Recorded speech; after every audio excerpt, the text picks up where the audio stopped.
Hello everyone and welcome back to Casual Minecraft. I have something extremely different for you guys today, other than a mod showcase, seed showcase, or let's play, let's start Minecraft, or whatever you guys are used to. I am bringing you a snapshot. Yes, that's right, Mojang released Snapshot 14W02 A, B, and C. B and C being bug fixes for 14W02A, and these are snapshots for Minecraft 1.8. Yes, Mojang is working on Minecraft 1.8 as of this moment. And let me tell you, this snapshot is a doozy.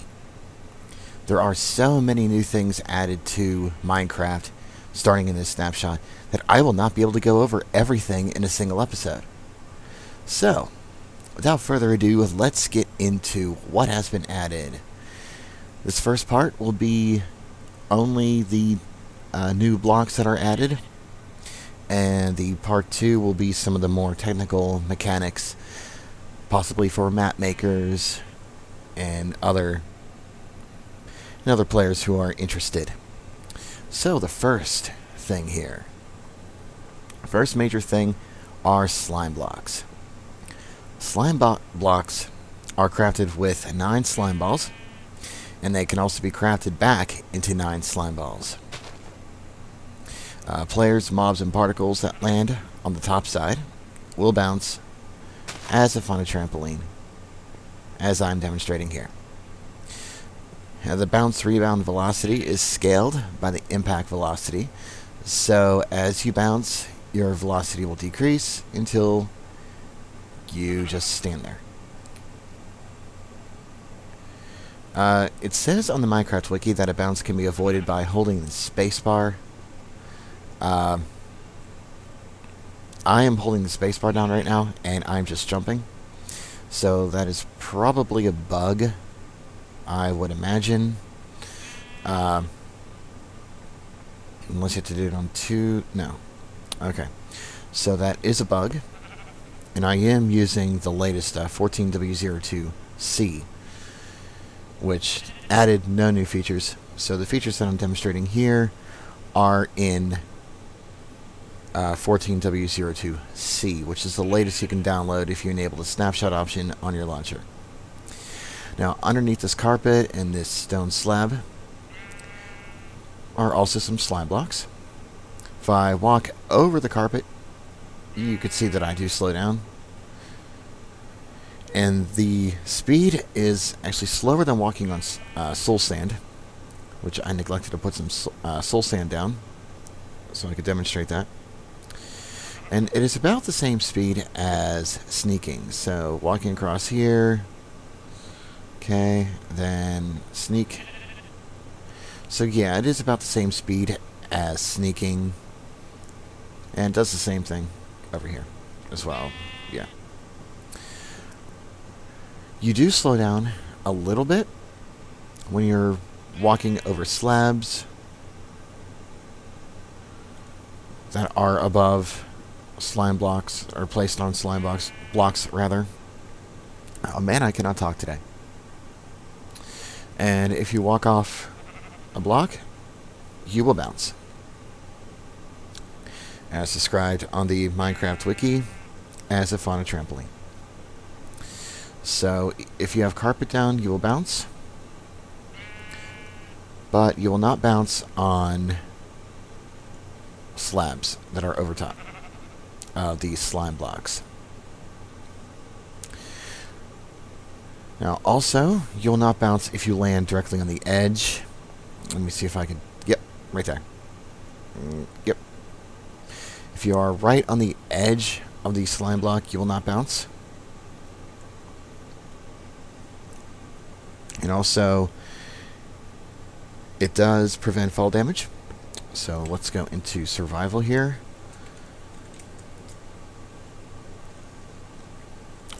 Actually,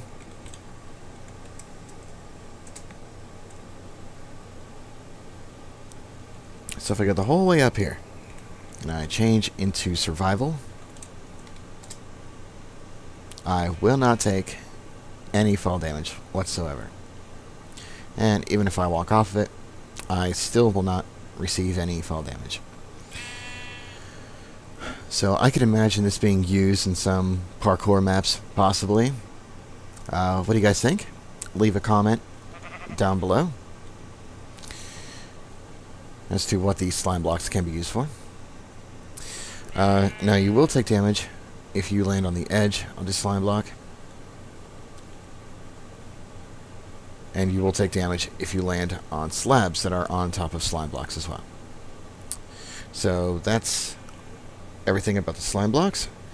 Now what we have here is granite, diorite, and andesite. Now it does generate within the stone terrain below level 80, and it spawns in veins in similar quantities to gravel or dirt.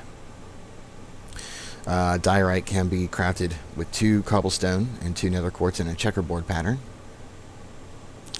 The andesite can be crafted with 1 cobblestone and 1 diorite. And granite can be crafted with 1 nether quartz and 1 diorite. So I'm not exactly sure how you would rank these as far as value goes, but they can be found naturally generated within the world. If you have 4 of the raw stone in a 2x2 configuration, such as in your inventory's crafting grid, you can craft the polished granite, diorite, and andesite respectively. And all of them do have the same data values, blast resistance, mining time, and other properties as the stone does. So just some more blocks that can be used for building structures and other such things. So moving along here, there are new crafting recipes that were previously only obtainable from generated structures: mossy stone bricks and chiseled stone bricks, which now can be crafted. If you put stone bricks and vines into a crafting grid, you will get the mossy stone bricks. And if you place 2 stone brick slabs on top of one another, you will get the chiseled stone bricks. So 2 new blocks that were previously unobtainable, except if you found a jungle temple, or yes, a jungle temple, you can now craft. There are some changes to the enchanting system. Enchanting will now cost 1 to 3 levels of experience, and lapis lazuli depending on the tier. So let's take a look here. Now it really won't matter since I am in creative mode, but it will require up to 3 lapis lazuli, I do believe. And since I'm still in survival. Whoopsies. Let me switch back to survival, or I'm sorry, creative, and take a look here. So I have a diamond pickaxe,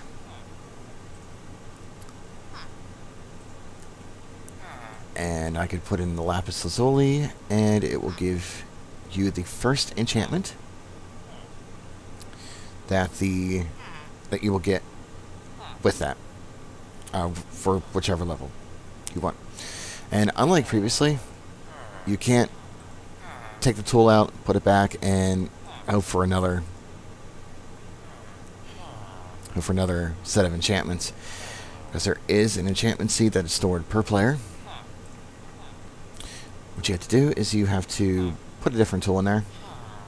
So you have Smite 3, and I'm not really sure if it'll change now. It might have? I don't know. Actually, I wasn't paying attention. No. So it did not change until you enchant this.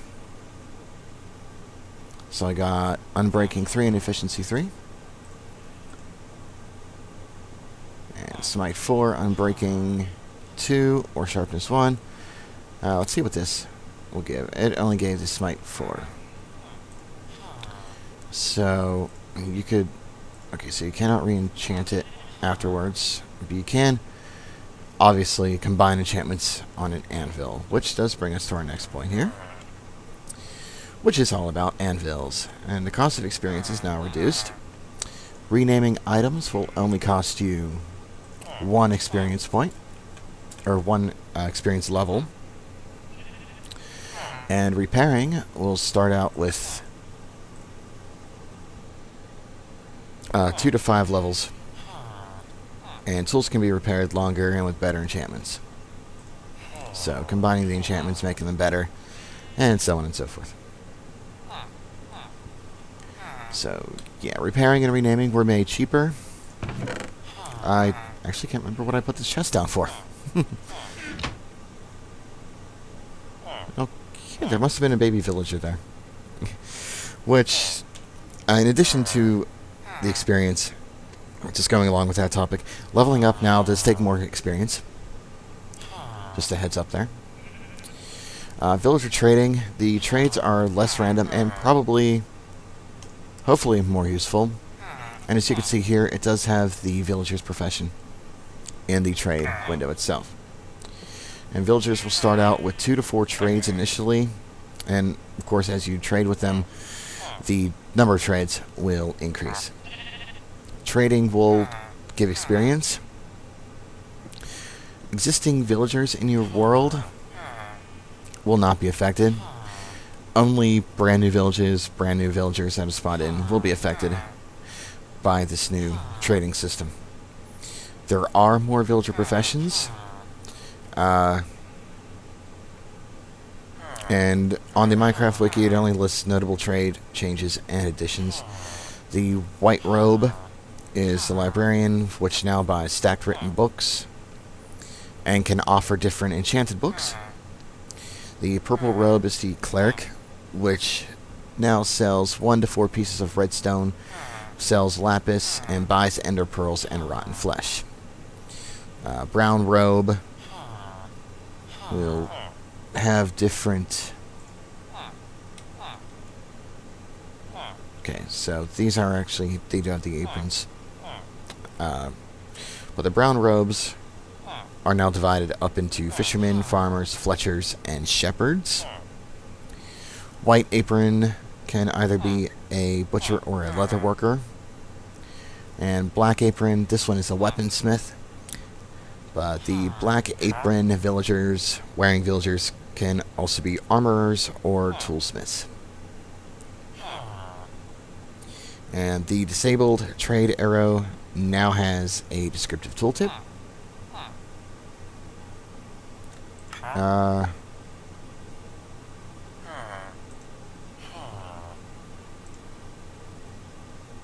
Yes, that villager pretty much summed it up there. I do not see any tooltip. Nope, no tooltips. And trades are now unlocked more freely. And it no longer requires trading the last trade. There are some changes, some pretty cool changes to adventure mode. Let me get rid of these. Okay. So, some of the changes that were made to adventure mode. Block interaction is now disabled by default. So, let's go into adventure mode. And before I was able to... You were able to actually break these blocks with your hands, and now you can't. So it's completely disabled by default. But there was one important addition, which is the can destroy MBT tag for tools. And I'm just using command blocks here. And what it is it's an MBT tag in which you can tell the tool which materials it can break. So in this one, I have it set to give myself a diamond shovel, which can destroy sand and grass, but not dirt, which I will demonstrate in a moment. So I could destroy that, but I cannot destroy the dirt. And just to further prove that, and sand, obviously, destroy that, and I can't destroy that because it is technically dirt and not grass.